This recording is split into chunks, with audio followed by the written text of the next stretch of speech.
42 teams are down to 8. Switchbacks at the double. This season's juggernaut. Absolute stunner. The championship powerhouses. A magical moment. The fearless club from League One. What a banger. Last year, the last team in was the last team standing. Who will be next? It's time for the Prinx Tires USL Cup quarterfinal draw.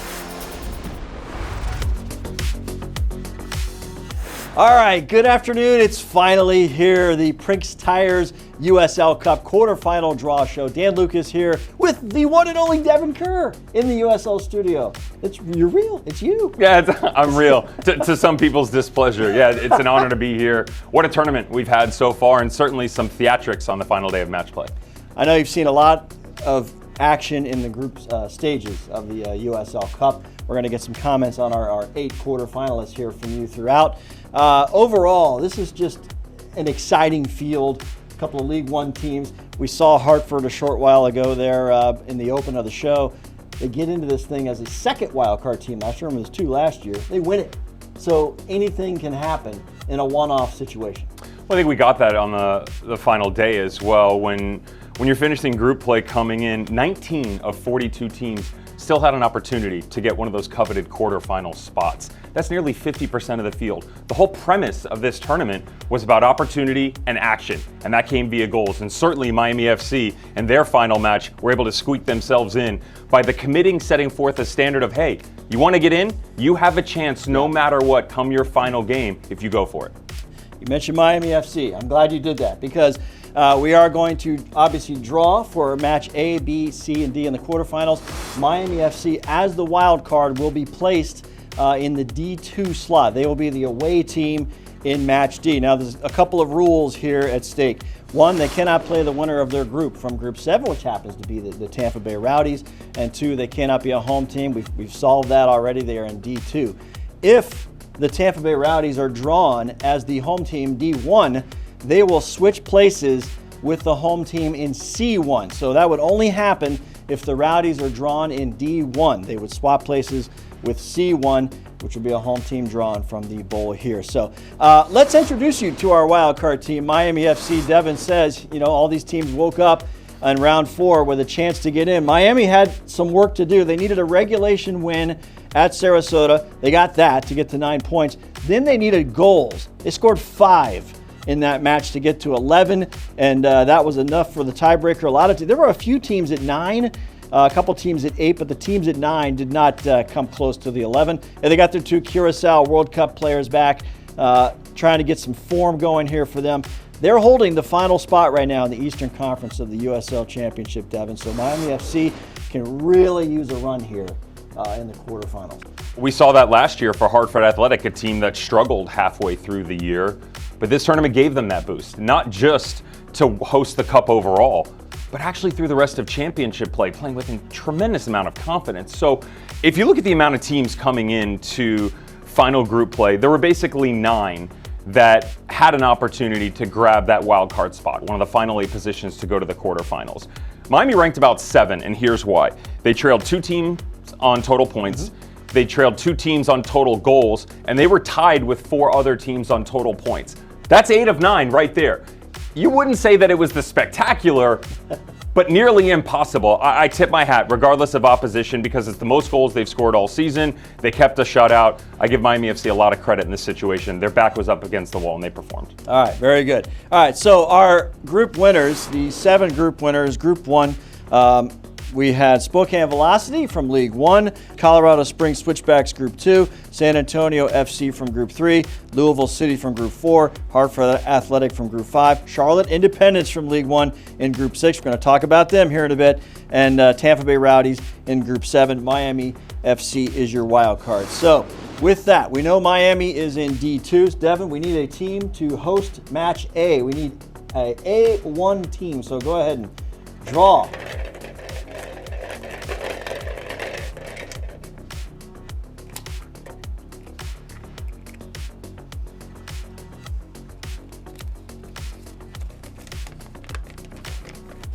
Tampa Bay Rowdies. How about that? So no drama in the match D, but the Rowdies are going to host Match A. So they're in the A1 position. As we mentioned, Rowdies, the winner of Group 7, a 4-0 record, 12 points, one of 2 teams that won all of their group matches. The most impressive number for the Rowdies in the group stage, Devon, they allowed just 1 goal. So really tightening things up in the back. Now they've had a little bit of a hiccup in the championship. They've lost 2 of their last 3. This could be really helpful for them to get on a run against tough competition in the USL Cup. So the Rowdies are the hosts of A1. Shall we get them an opponent?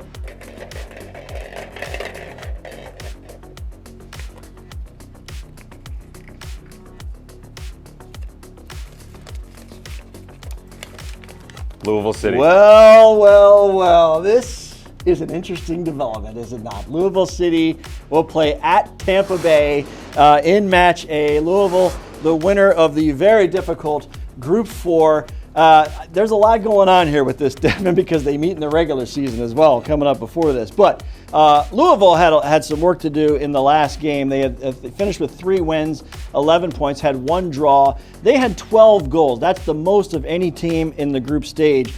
What cost them was a 0-0 draw versus Detroit City. They ended up winning the extra point in PKs. However, the door was open for Lexington SC to maybe steal this group.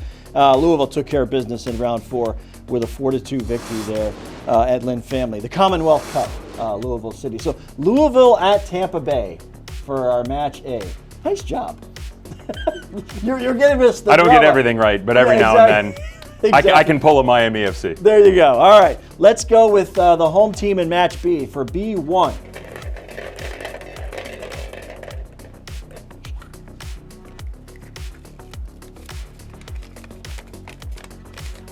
Charlotte Independence. Charlotte Independence, League One, gonna host a quarterfinal matchup here. Charlotte, what a story in Group 6. The winner, 2-2 draw over the weekend against Charleston Battery in round 4. They win the penalty kicks for the extra point. That decided the group. It's essentially a Group 6 championship match. The scary thing about Charlotte right now, don't take League One for granted, anybody. They are 14 unbeaten in all competitions, the streak heading into their next regular season match, but obviously going into the quarterfinals of the Cup. This is a team you probably don't want to face. And remember last year, Hartford was the team you didn't want to face. Charlotte is a team I don't think anybody wants to piece of right now. I would agree with you. 14 games unbeaten and a heck of a run from Mike Jeffries. They've only been shut out once this year, by the way, and that was against MLS competition and Open Cup play a couple of months ago. Unbelievable. So they're going to host Match B. Let's get them an away opponent.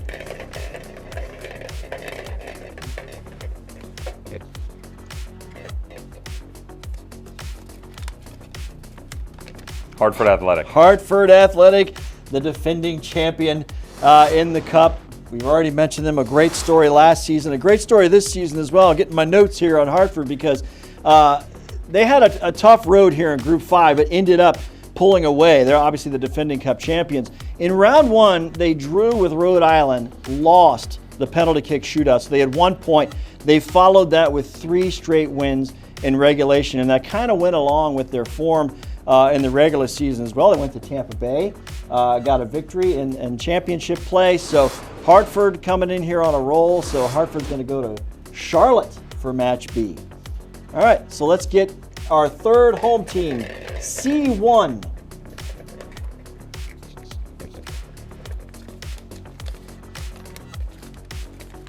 Spokane Velocity. League One hosting another match in the quarterfinals. Spokane Velocity, another great story here. The winner of Group 1, and this was a wacky final day in group play.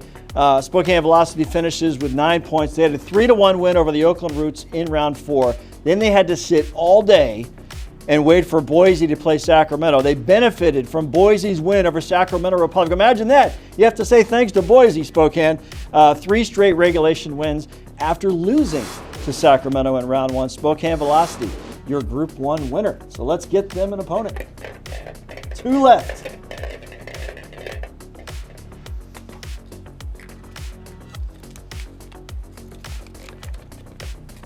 Colorado Springs Switchbacks. Colorado Springs Switchbacks, one of the other teams to go 4-0 in group play. The winners of Group 2 running away with that. 12 points, scored 10 goals in the competition, And so they wrapped up the group in round 3 with a win over El Paso. That was the tough assignment. Then they could have, done anything they wanted essentially in round 4. They went for it and got another victory. So 10 goals for them. That's a pretty good showing for Colorado Springs. So they are now going to play at Spokane, kind of keeping it in the West there in Match C.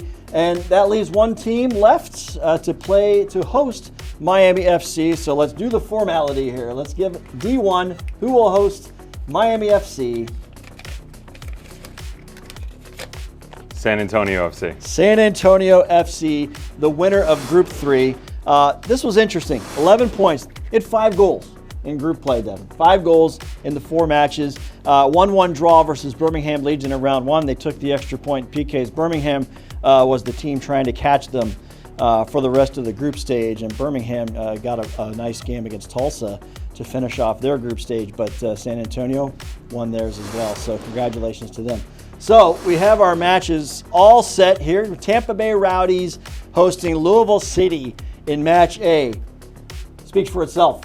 Yeah, listen, there's a lot of great matchups on the board overall. Certainly I'm interested in what Lee Viedman and Spokane can do. Their body of work speaks for itself so far. A friendly reminder, by the way, that in last year's edition, we only had one team that won at least 2 games in regulation against a championship opponent, and that was the Greenville Triumph. We had 3 teams that did this year, including Spokane, who wins that very difficult Group 1. So their combination play is going to be fun against Colorado Springs that does the same thing. But you'd be lying to yourself if you didn't say that the best matchup we have here is going to be Louisville City and the Tampa Bay Rowdies. Yeah. The standard bearers of this league for, it seems like, an eternity. From 2017 until 2022, both these teams untouchable. 2 titles overall by Louisville City. You've got another 2 final appearances for Tampa Bay Rowdies, and that doesn't include 2019 and 2022 for Louisville City. They've got Golden Boot winners, MVPs, Player of the Years, everything that you could want. And now Tampa Bay Rowdies are finally back on track with head coach Dom Casciato. Yes. The irony in that Louisville's slipping a little bit. A cup run like this and a game like that is where, if you're head coach Simon Bird, you're looking at your boys and saying, this is it right here. This is what sets the tone for the rest of our season. Well, confidence builder for Louisville City in that big win over Lexington. Lexington went down to 10 men in round 4. But Louisville trying to get back into form. Has a tough regular season schedule built around the cup, including a game against the Rowdies in the regular season. So there's going to be plenty of drama coming up here on August the 12th. All these matches will take place on the 12th. We'll get those times out to you as soon as possible. You can see those, follow your team's sites. You can also follow all of the USL Championship social medias and USL Championship, USLLeague1.com. Devon, this has been great, man. Nice job today. Nice digs you got here. Appreciate you having me. You like that? You did it perfectly. Flawless. Thank you. Exactly. All right. For Devon Kerr, I'm Dan Lucas. Let's get ready for some Prinx Tires USL Cup quarterfinals. Have a great rest of the day.